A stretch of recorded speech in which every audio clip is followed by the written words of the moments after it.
All right, and we are going to be starting shortly. So I just want to thank everybody for taking some time out of your lunch hour to spend with us. I see more folks are joining the call and introducing themselves. Uh, and I just want to take this time to say thank you for joining us. We do want to get started shortly so that we are not taking up um, too much of your time today.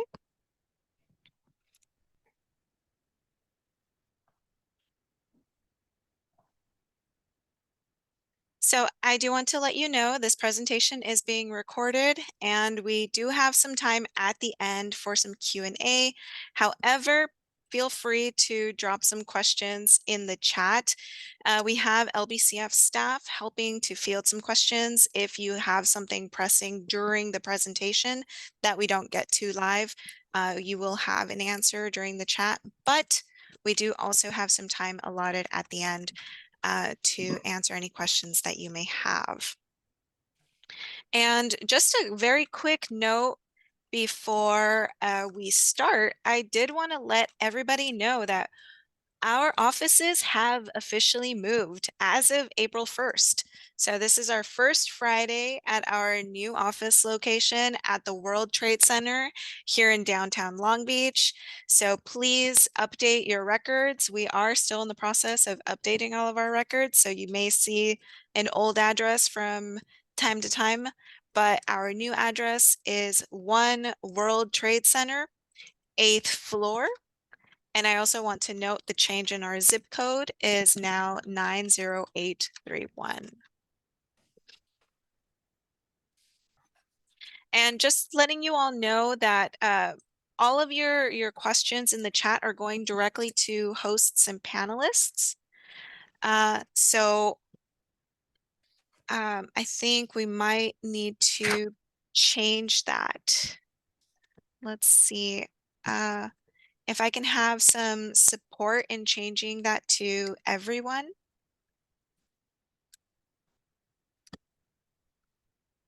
Thank you very much. All right, so some things that we are going to cover. We are being joined by our very own Frank Newell, who will be giving a brief history about the foundation, our values. We'll also be covering how grants are decided through a thorough two-step review process. We'll be going into detail about all of our grant opportunities, as well as some new ones that are going to be coming later on in the year, and also be showing you how to access our new grant portal to view all of our applications. So next slide. I'm so excited to be able to present alongside our board chair again this year. Frank Newell is an amazing person who is so full of passion for the city of Long Beach and its residents and different communities. He's been involved with the foundation since our inception as one of our founders. He also originally served as legal counsel for us. Outside of the Long Beach Community Foundation, Frank is also on the Long Beach Rotary Scholarship Foundation and is a trustee at the Aquarium of the Pacific. Welcome, Frank. Hello, Isaac and Isis. Thank you, everyone, for joining us today. We appreciate you tuning in to learn a little bit about the foundation and our mission. To begin with, it would be helpful to us if you indicate in the chat room whether you're very familiar with us, somewhat familiar, or this may be your first time visiting us. This gives us a little indication of who the audience is, both for today and going forward. So thank you for that. I do see we have a couple of people joining us for the first time, Frank. Well, that's good to hear. The Long Beach Community Foundation, as you look at our wonderful staff all smiling and our mission, and you can read our mission, but by definition, a community foundation is a public charity that focuses on supporting a specific geographical area. For us, it's the Long Beach community. by facilitating and pooling donations to address community needs and support local nonprofits. There are about 800 community foundations. We're a newbie. We only started in 1996 and became a fully independent community foundation in 2003. Since then, we've been growing fairly rapidly. We now have about $70 million in assets, and we do a number of things throughout the community. As many of you on this line probably are aware, we have agency funds where about 70 local nonprofits entrust us with holding their funds, both for investing and for cash management. We serve individuals through our donor advised fund, which is like a charitable checking account, which allows people to efficiently, from a tax efficiency standpoint, open a fund today and decide when and to whom they wish to make charitable gifts in the future. We have many endowed funds that can both be designated funds for specific charities or a field of interest such as education or environment. We have a growing number of scholarships that we're now administering, and we serve our role in community engagement by doing such things as facilitating the Send a Kid to Camp when the coronavirus occurred, managing the coronavirus fund, and facilitating those grants, and convening around the table a few years ago where we addressed with a few thousand people around the Long Beach area pressing needs of the community.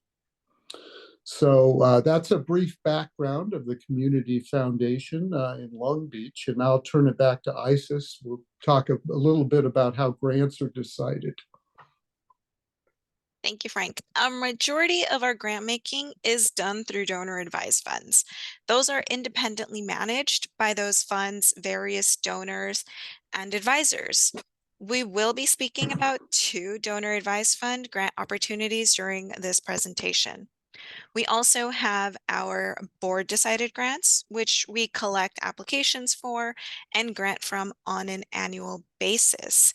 You can see on the screen how much we have granted to last year. Lastly, we do also have grants that are decided by an external nonprofit committee. Currently, we have one that is active, but we will be expanding that very soon.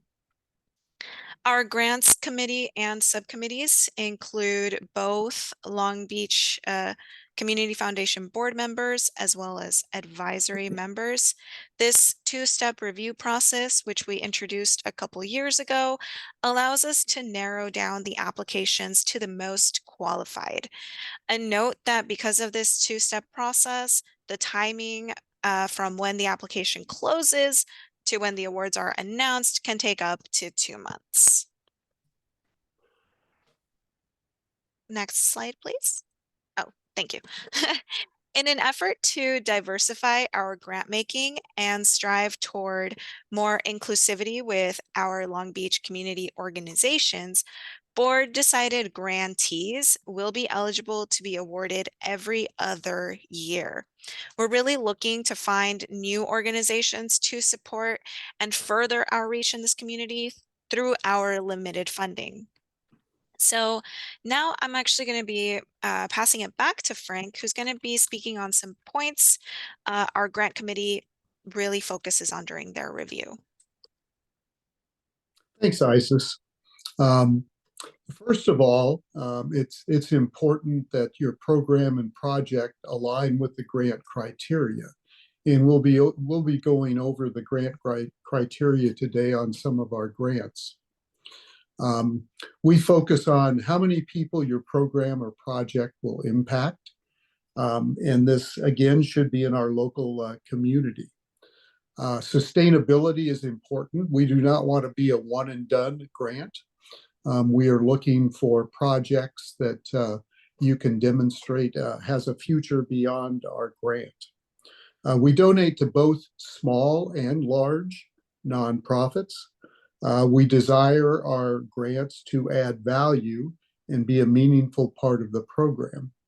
So if you're a very large organization and you have a very large program, we're looking to you to be able to show to us how this will be value additive to your program. We look at both the operational budget and the project budget, and we try to make sure that what we are granting becomes a meaningful part of your program and again adds value. And lastly, are you partnering with other organizations? We're trying to have our grants be as far reaching as possible. And if you're partnering with other organizations, that can demonstrate the reach of the program or project. Um, I think next, Isis is going to talk about several of our grant opportunities that we'll be discussing in more detail today. Thank you. Yes. And if you've paid attention to our chat, you'll see that we do have all of our applications live today on our brand new application portal, which I will be going into more detail later. Our board decided grants include the Community Impact Fund, our National Philanthropy Day Fund, Fenny Community Fund, and Airport Noise Ordinance Impact Fund. Next, we do have two donor advised funds that have applications for them. We will be going into detail about both our Katie Stone Memorial Fund and Knight. And I'd like to talk about our nonprofit committee decided grants. We currently have live the Long Beach Navy Memorial Heritage Association, but coming soon, we will also have the Los Cerritos Wetlands Grant, which will focus on the education and preservation of the Los Cerritos wetlands, and the Community Hospital Long Beach Foundation, which will have a variety of grant opportunities from healthcare to education. So stay tuned as we prepare to take those live as well. So now our grant opportunities, Frank, start us off with talking about our Community Impact Fund. Yeah, we talk about supporting the charitable needs of the community, and this is the goal of the Community Impact Fund. Each year, our board chooses a issue that expresses current and emerging needs of the community. And as you can see, this year we will focus on supporting programs that best address the post-pandemic learning loss recovery and or emotional mental health needs of youth and young adults in the Long Beach community. This is designed to be open to grants that will impact people, kids from pre-K all the way up through the college years. And this clearly is an area where post-pandemic we have been made painfully aware of learning loss and mental health issues that have arisen as a result of the lack of ability to continue going to school and have social relationships with people during this time span. As you can see, we will open applications on April 5th. The application deadline is June 6th, and we will notify the recipients in late July. These recipients will be recognized at our State of the Foundation event in September. As a result of the growth of this fund, we're going to be able to donate approximately $30,000 more than last year. So we're happy to have this fund to be one that is part of our strategic plan and has been growing rapidly over the years. Just to give you a brief flavor of a couple of the grant recipients last year, one was New Hope Grief Support Community for an 8-week school-based bereavement support group for at-risk K through 12th grade students in the Long Beach School District. Another was for the Jewish Family and Children's Service of Long Beach in West Orange County to support their low-income counseling youth program for specifically children and youth aged 4 to 17, with an emphasis on North, West Central, and Southwest Long Beach, where the need is the greatest. So these give you a sense of the successful grant applicants last year, when our focus was the same as we are having again this year. So we encourage grant applicants to submit grant requests from $10,000 to $25,000, and also to be able to show how your plan may be able to scale it up and down, or up or down, in case we increase the maximum grant, or you're seeking a $25,000 grant, why you could also be chosen for perhaps a lesser amount. So Isis, back to you. Thank you, Frank.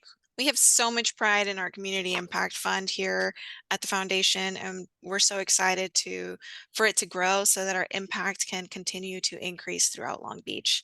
So now we're going to be talking about our National Philanthropy Day grant, which was an initiative started by our board of directors.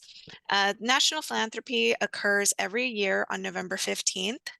And our board decided to start this initiative to support the beautification of our local nonprofit spaces. We're looking for projects that are publicly visible and accessible. They can be completed in one day, or at least the volunteer portion of the project. And because of that, it does need to be volunteer driven. This means that we look for relatively simple projects that unskilled people can assist to make a huge impact. You, the nonprofit, are in charge of leading the project, planning the event, and organizing the volunteers. LBCF will fund the event up to $5,000, and staff and board members will come out to support you that day, so you can put us to work. Here are some important dates to remember. I just wanted to note that this project can be a part of a larger ongoing project if needed. For example, if you're renovating a building and need to hire contractors, that wouldn't be part of this grant, but we could fund the portion that could be turned into a volunteer day event. The purpose of this grant is to bring philanthropists together out on the street working toward improving a specific space. And then just a quick highlight of our past supported projects. In 2021, we supported Long Beach Organics Interactive Therapeutic Garden Space in the Zaffaria neighborhood, which was a huge hit and really got our board members down in the ground, pulling weeds and produce and digging holes for trees. The event was volunteer driven, it was publicly visible, and its intention was to make the gardens accessible for everyone, including those with disabilities. Isis, I think that photo shows and emphasizes unskilled participants. It does. Thank you for sharing that, Frank. And then a couple years ago now, we supported the rejuvenation of the play area over at Rising Tide on 3rd Street. Rising Tide provides kids with a space to learn and play outside of school hours. Updating their play area, which is actually a parking lot, had a huge impact. So we were down on the ground painting, we were inside painting tiles, digging, gardening, and providing new artwork. So now we're going to be covering our Fenny Community Fund. Our Fenny Community Fund was established through an estate gift left to us by a generous donor to support broad and charitable purposes with a preference to children's organizations in the communities of Long Beach and Avalon. Due to the broad nature of this fund and its purpose, our board actually looks for ways to have greater impact within Avalon and Long Beach. So there is a prioritization that happens for programs and projects that have alignment with our impact funds focus, or organizations who really target and support vulnerable communities, such as low income, youth experiencing homelessness, and others.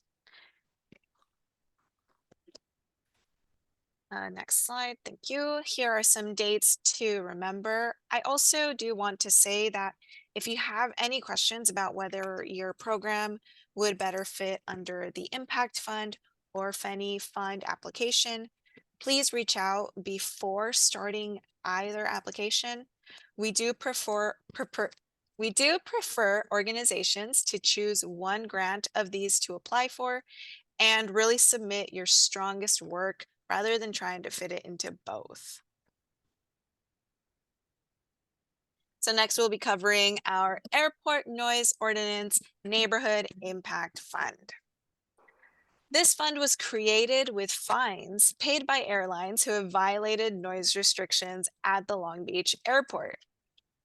And so examples of worthy projects for this grant include public area improvements, community gatherings, neighborhood festivals, as well as nonprofit programming that benefits residents within the flight path. So we do have a priority that is given to projects that work to gather people together and encourage neighborliness. Here are some dates to remember. Now, how do you know if your program, project, or event falls within the flight path? We do have a guide map on our website, longbeachcf.org/grants, which gives a general idea as to where the impacted area is. However, a guide that helped me understand was if I could hear the airplanes flying above me, then I could be sure that that area was within the flight path.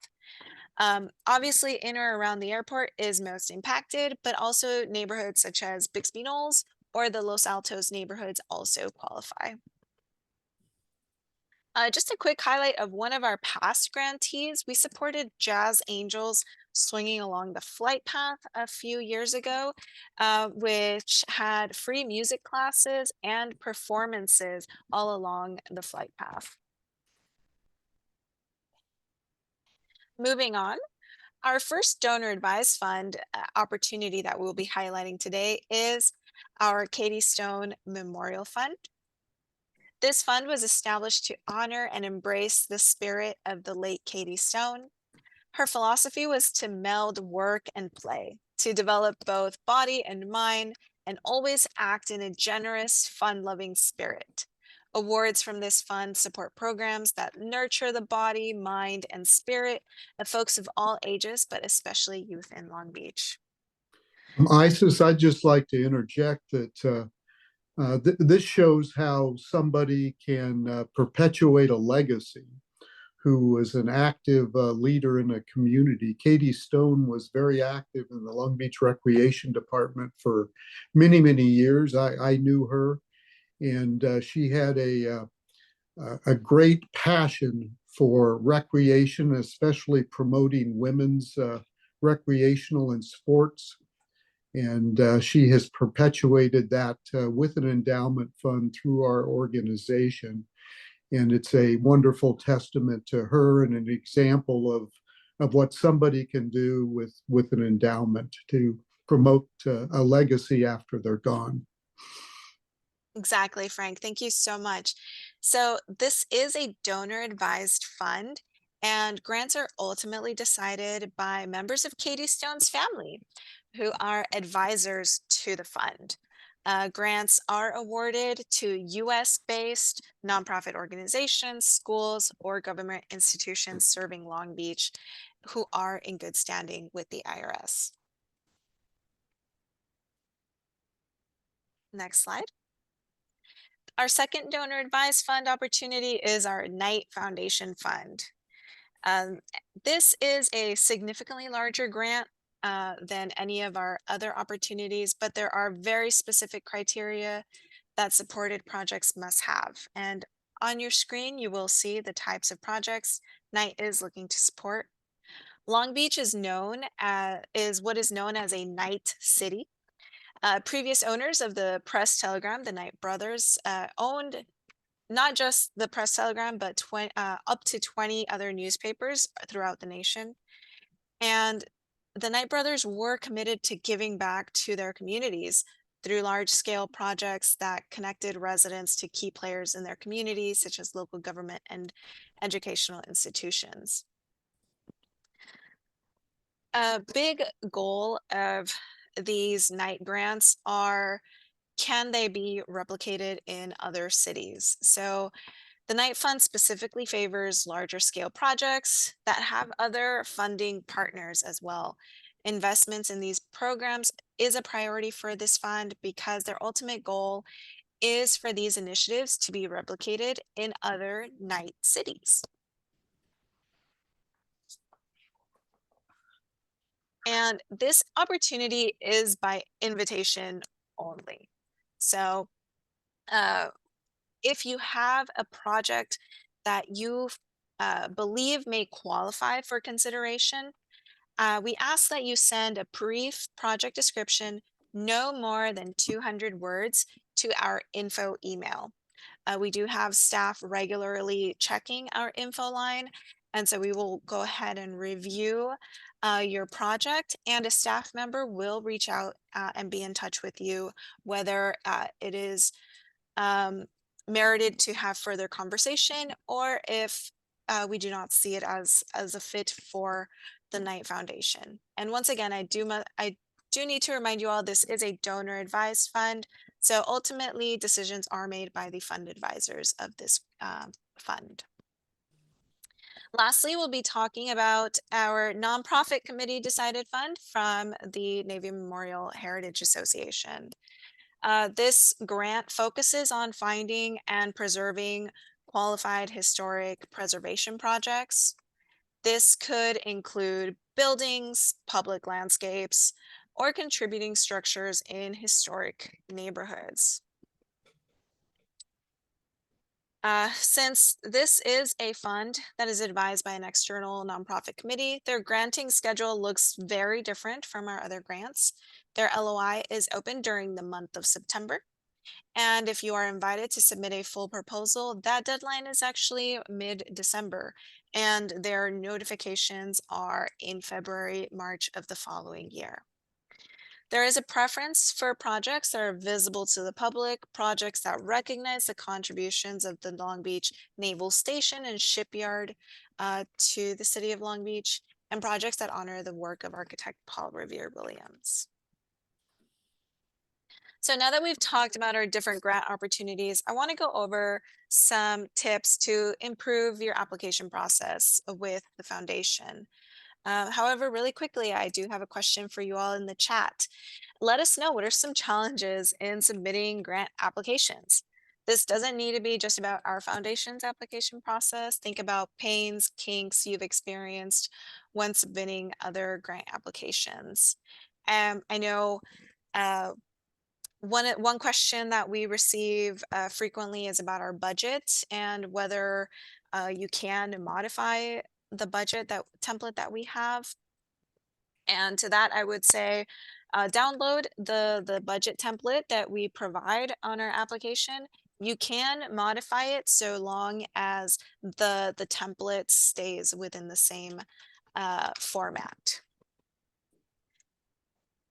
And another challenge I hear frequently is not having a grant writer to work with for grant proposals. And we hope that our grant application process is simple enough that a grant writer is not a detriment to your submission process.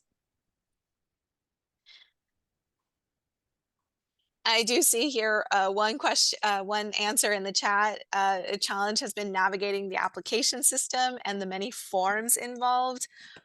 And so our application is one form. You download our budget template. From there, you can complete the application all on the same form. We will notify you via email once you've submitted your application successfully, and notifications will be going out again via email if you are invited to accept an award or if you were not funded at this time. Thank you. Yes, we want to simplify this grant application process to lower the barrier of entry for smaller nonprofits. That is exactly what our goal is here. So on your screen, you'll see some of our tips. I really want to highlight that some of our reviewers may not be familiar with your organization. So don't assume we know who you are.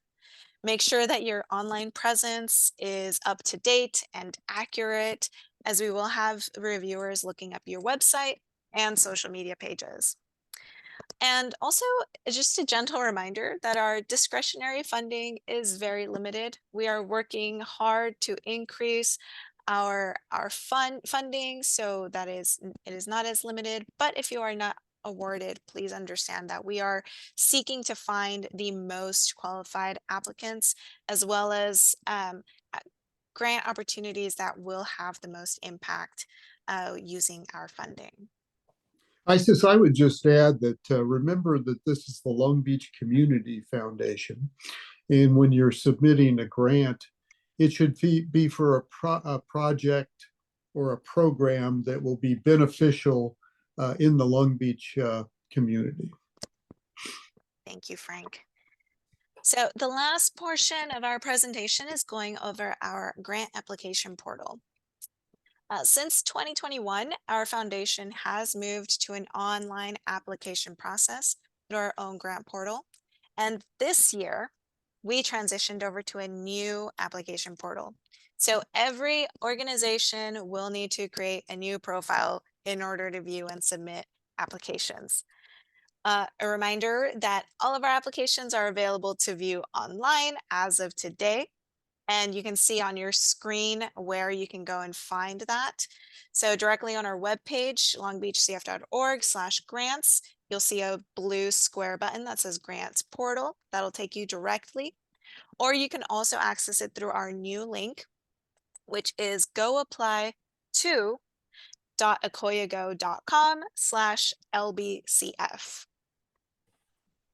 Next, so once you are at our grant application portal, you will need to register as an organization.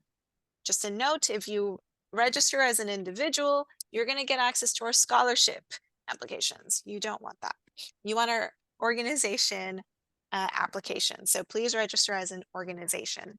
You can search for your nonprofit on our database that will be made available to you when you're registering. If it does not pop up in the search feature, you can manually add your organization, but you will need your tax ID. If you're a fiscally sponsored program, make sure to include the tax ID of your fiscal sponsor. Once you're logged in, you'll see the Opportunities tab at the top of your page to see all of our open applications. Click View on the application you want to see, and then click Apply to start your application. We hope that this application process will be seamless for everyone, but if anyone does have any questions regarding any part of the application, please reach out and we will be happy to help. This does conclude our presentation. So right now we do want to open it up to see if there's any questions you may have regarding this presentation. I think a very common question that we do get is whether fiscally sponsored programs may apply. And I mentioned that earlier. The answer is yes, but you will need the tax ID of your fiscal sponsor in order to create your online profile and apply through our portal. We will be sending, if awarded, we will be sending the grant check to your fiscal sponsor. Another common question that we get is, do we support programs outside of Long Beach? While we see the importance of supporting as many people as possible, our board decided grants and other opportunities listed today during our presentation are focused on work done within Long Beach. However, your organization does not need to be based in Long Beach. We have funded several organizations housed in Los Angeles and Orange County, whose work focuses on folks here in Long Beach. Isis, I would just add the Finney grant is an example of a donor specifying, in addition to Long Beach, a desire to serve the needs of Avalon. So if there are organizations out there who provide services in the city of Avalon, that is a grant that is specifically geared towards you. Exactly, Frank.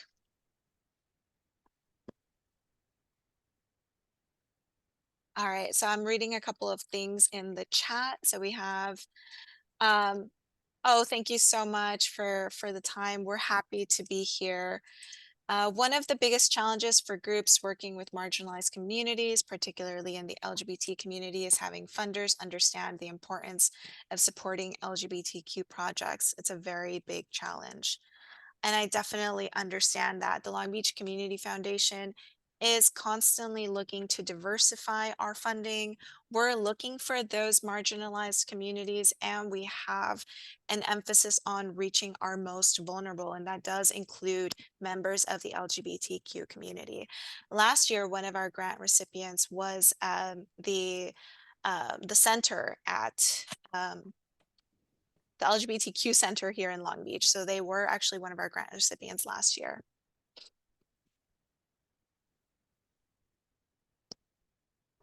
All right.